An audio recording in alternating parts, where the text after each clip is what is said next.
kaya kayong takbuhan. Dahil hirap na nga siya maglakad, nagsusungkod na nga lang po siya. Imbis na umunlad, bigla tayong umurong. OFWs, pinapauwi natin. Noon, ginagawa natin ang paraan. In fact, si dating Pangulong Duterte, sumusulat yan sa mga king o sa leader ng ibang bansa para makauwi. And even nagre-raise tayo ng blood money para makauwi lang yung mga kababayan natin. Pero bakit baliktad niya? Bakit isinuko po ang sarili nating lahi? Hindi ko lubusang matanggap na siya ay nililiti sa ibang bansa gayong siya ay isang Pilipino. Samantalang mayroon naman tayong maayos na judicial system sa ating bansa na nirerespeto. Kasarinlan yan bilang isang bansa. May sarili tayong batas, may sarili tayong proseso, may sarili tayong korte at may kakayahan tayong panagutin ang sinumang nagkakasala sa ating bayan. Madam Chair, this is now a matter of principle, justice, and humanity. Hindi ba't may sarili tayong sistema ng hustisya?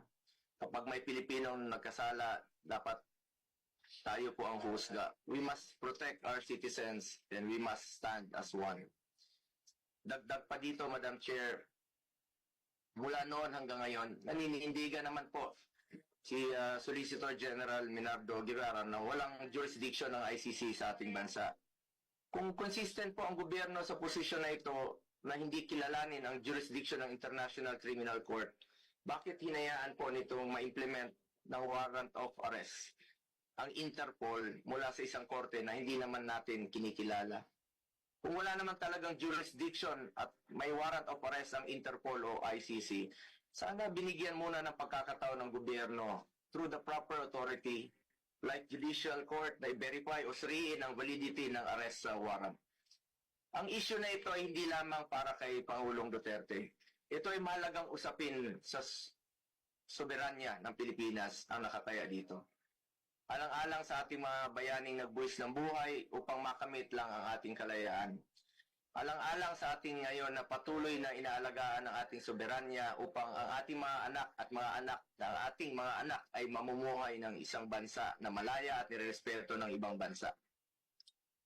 Ang bawat Pilipino, mataas o mababa man ang katayuan sa buhay, dapat may gobyernong masasandalan na hindi siya pababayaan. Former president man o hindi, karapatan yan, lalo na po pagdating sa kanyang kalusugan, kaligtasan at buhay. Sa huli, bagamat andon si Tatay Digong na buong tapang na hinaharap ang kasong isinampa sa kanya, tulad ng kanyang paulit-ulit na ipinangako, napakasakit po sa dibdib na pagkatapos niya isakripisyo ang kanyang sarili para sa kinabukasan ng ating mga anak at ng bawat Pilipino, ni isang Pilipino ay hindi huhusga sa kanya.